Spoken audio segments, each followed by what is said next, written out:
A successful season finishes off on a sour note as the Giants get dominated 38-7 to the Philadelphia Eagles.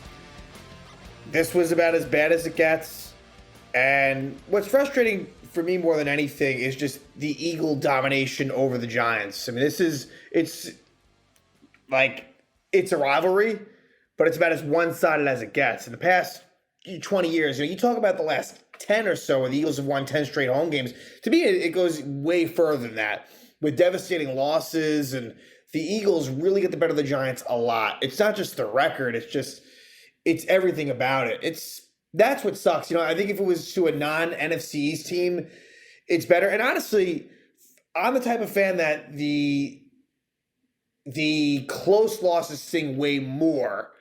And I understand there's two sides to the equation there, but this doesn't really, it's not devastating by any means. It's a shitty way to end it. I mean, no doubt about it. It's a reality check.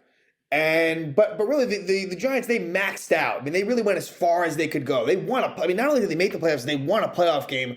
And you can't take that away from them. I mean, that Viking game, there will be fond memories of that for sure.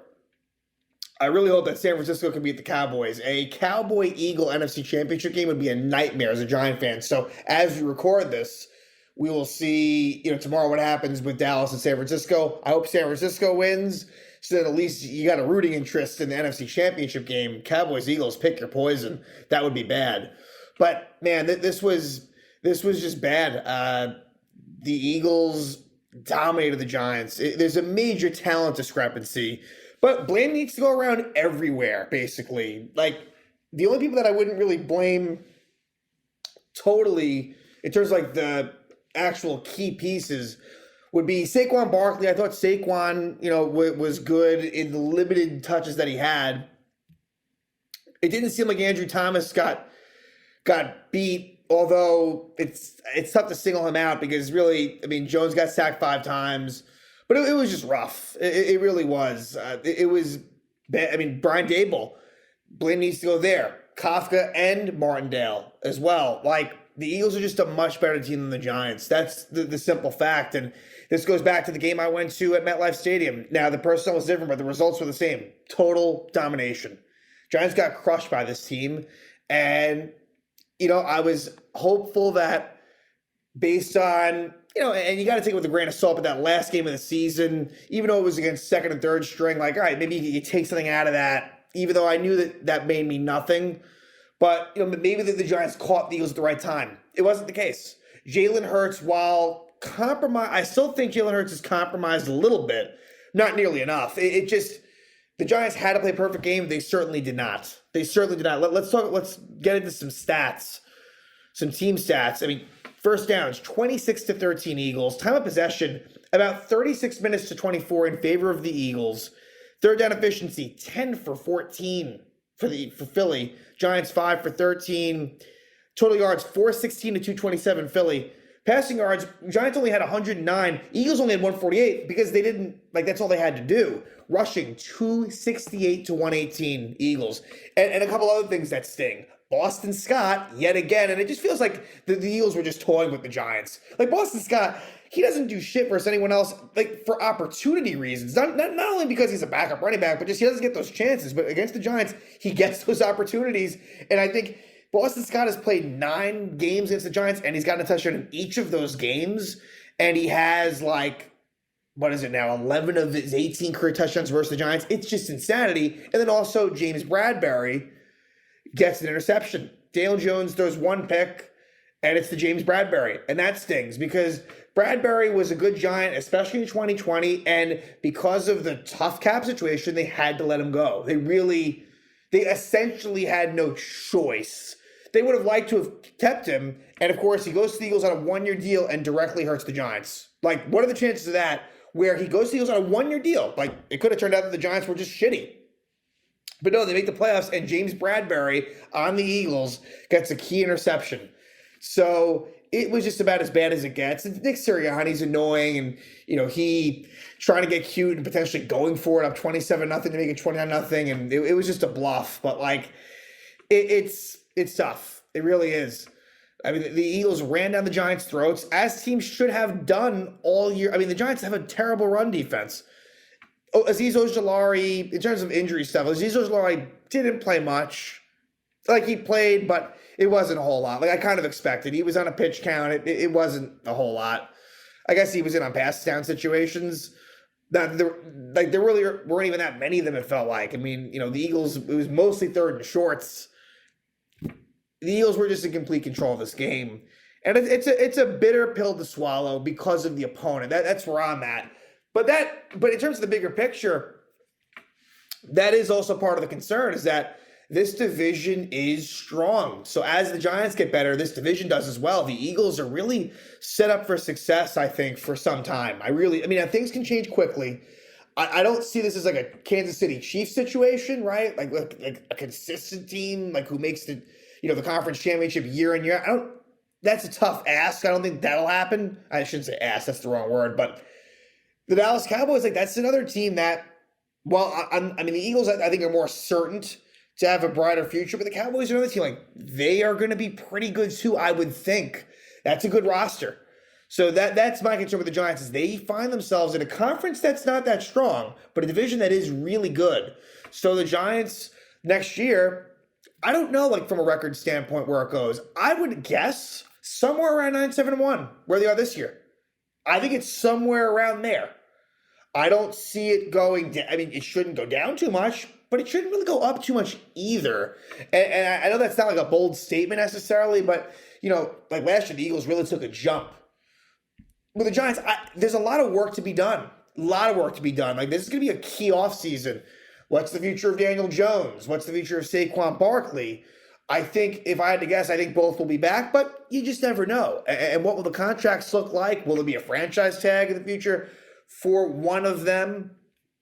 There's some other, interesting free agents, such as a Julian Love, who I thought struggled tonight, but Julian Love is a free agent. Darius Slayton, who I would expect to be gone. Who else? You got Nick Gates, John Feliciano, O'Shane Zimenez. I would expect him to be gone. And there's some other ones as well that I'm certainly forgetting. Richie James, who played, who was he was involved a lot tonight as expected, a lot. He was the main target for the Giants, and I kind of expected that. But the Giants might have went away from the run game a little bit too soon. But it's tough because the Giants, I like when the Giants throw the ball, and that was what was making them successful recently. But against the Eagles, running the ball is a lot better. And Daniel Jones got nothing going on the ground. It was really just Saquon. That was kind of their way of, and it wasn't even that much, really. Saquon busted out a 39-yard run. Let's take that out. And it would have been 8 carries. Yeah, that's the thing, to be fair, right? It was really, you take that run out of the equation, it's not like he did much at all, to be fair. So, look, this was just an embarrassment. It was, and it's using that word is tough. It was, but if you look at it from the whole, the Giants should have never even really been in this situation. So, you got to take it with a little grain of salt. But let's jump into it, as tough as this will be. And there were some definitely questionable moments and some key moments early. And Giants kicked off to start. And on the second play of the game, 40-yard pass play to Devontae Smith. Now, Wink Martindale, he wanted to go to not give up the big play. And it's funny that on the second play of the game was the Eagles' biggest play, a 40-yard pass from Jalen Hurts to Devontae Smith. But I wish that Wink was a little bit more aggressive. Playing in zone is just, you're playing right into the Eagles' hands. Hurts can make quick decisions, a lot of running room. It didn't, I wish that they took some more chances in this type of game. Now, early on you don't know, but pretty quickly you could tell, the Giants are going to have to make things happen. And so I felt like the defense was a bit too soft, literally and figurative. The tackling was bad. The Eagles had so much room to maneuver. It was very frustrating. And it seemed like Adoree Jackson was mostly up against his former teammate in Tennessee, A.J. Brown. I would have considered going Adoree Jackson versus Devontae Smith and maybe tried to double A.J. Brown. They didn't. A.J. Brown was limited, and so I think Adoree Jackson probably deserves some credit. Now, they didn't really need A.J. Brown, and there was some opportunities. There was a deep pass to A.J. Brown where he kind of did beat Jackson, but it was incomplete. So it seemed like it was Adoree versus A.J. Brown for the most part. But Devontae Smith gets that 40-yard catch, and they're off. But a couple of key third down conversions. A 3rd and 3 at the Giant 26, A.J. Brown 5-yard catch. That was easy. I mean, Brown, like such a soft, why were they not pressing him? I don't get it. And then on a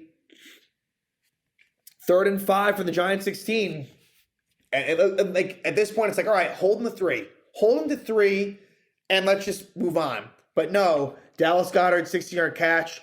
I think this was a play where McKinney might have slipped.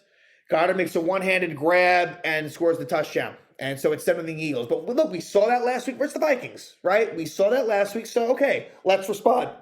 And initially, there was a chance that they would respond. So, and there was a broken chain. The first down marker, the chain was broken. So there was a little bit of delay there. But there was a 3rd down conversion to Richie James. And Richie James was the safety valve, and he was by far the main target of Daniel Jones. 12-yard catch by Richie James. And so the Giants are moving the ball. Next play, Lawrence Cager, 16-yard reception. So it's 1st and 10 at the Eagle 42. Then you get a 5-yard run by Barkley. And then a 2-yard run by Barkley. Okay, like not great, but 3rd and 3, like looking at maybe 4-down territory. And then Daniel Jones is sacked by Josh Sweat and Hassan Reddick. This is a play where Jones kind of tripped on Andrew Thomas's foot. And so now it's 4th and 8 at the 40. So that sucked because you had 3rd and 3 at the 35 and a lot of possibilities there. Even if it was incomplete, you could have maybe still gone field goal, maybe. Or certainly gone for a 4th and 3, more than reasonable. But now on 4th and 8 at the 40, they go for it. And I got to be honest with you, didn't hate this one. Later with the Giants punt, we'll talk about that. That was just ridiculous that Brian Daboll would have decided to do that. It made no fucking sense. But here, they go for it, and Jones is sacked. And you know, Hassan Reddick, who has killed the Giants before, I think really when he was on Arizona. But for Evan Neal, I mean, that we knew that was a mismatch. Evan Neal has a lot to work on next year, has a lot to improve upon. I'm not giving up on him, but it was a rough year one for him. And you know, for Daniel Jones tonight, not a good game. For Daniel Jones, he was not good in this one. So I wonder, in terms of the negotiations, Daniel Jones probably hurt himself in that aspect tonight. I think, obviously, I think what he did versus the Vikings, I think, holds a little more weight than what he did in this game. But I think that it did, you know, certainly, especially in football where there's not that many games to work off of. That's maybe the one good thing from a Giant perspective. But still, I mean, it's a small one. You'd want Daniel Jones to do well every time, every chance you get. You'd want Jones to do well, even if it meant having to pay him more. I can live with that trade-off. But Jones did struggle in this one. No doubt about that. So the Eagles start out with good field position, and it was pretty quick business where Kenneth Gainwell gets a 14-yard run on the 3rd and 1. A.J. Brown, 12-yard catch. Just easy stuff. But there was a 3-yard loss by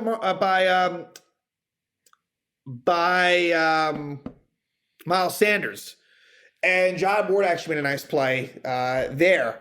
But on a 2nd and goal at the 9, Devontae Smith, 9-yard touchdown. Devontae Smith, Nick McLeod was just a little bit late to get over there, and Smith runs into the end zone, 14-0 Eagles, just like that. Then the Giants, hey, look, first play, kind of an interesting looking play, but it works. Jones to Matt Breida. Matt Breida was actually a bright spot tonight. But Matt Breida, 19-yard catch to midfield, but then Jones gets intercepted by James Bradbury. That's what hurt too. 1st and 10, you're at midfield. That's what stung as well. It's not like it was a 3rd down, just as good of a punt type interception. That was a big one. And it's one that Jones would like to have back. Bradbury read it well. They're former teammates. And so interception. But give the Giants credit. 14-0. We go into the second quarter and they get a 3 and out. They get a 3 and out and the Eagles punt. So, all right, like still 14-0. As bad as things are, still 14-0. Like, let's see what they can do. But then the Giants, they themselves go 3 and out. And this was where on 3rd and 4, Isaiah Hodgins initially had the first down, but he kind of bobbled it. And so, unfortunately, he's just short. So when he gets full possession, he ends up being a yard short. And Isaiah Hodgins was totally quiet tonight. I mean, Hodgins was like nowhere to be found. So just like that, the Giants punt, and the Eagles, they would cash in this time for their third touchdown of the night. A good amount of Miles Sanders. In fact, like six straight Miles Sanders runs. And then Jalen Hurts, a 10-yard catch for Goddard. And at first goal to 3, it's fucking Boston Scott doing what he does against the Giants with a touchdown, making it 21-0. And then the Giants go 3 and out again. A 4-yard loss by Barkley. Jones scrambles for 3 yards, and then an incomplete pass by Jones. So a Giant punt, and the Eagles score again. Tons of easy running. Sanders, Hurts, Scott, and Gainwell killed the Giants.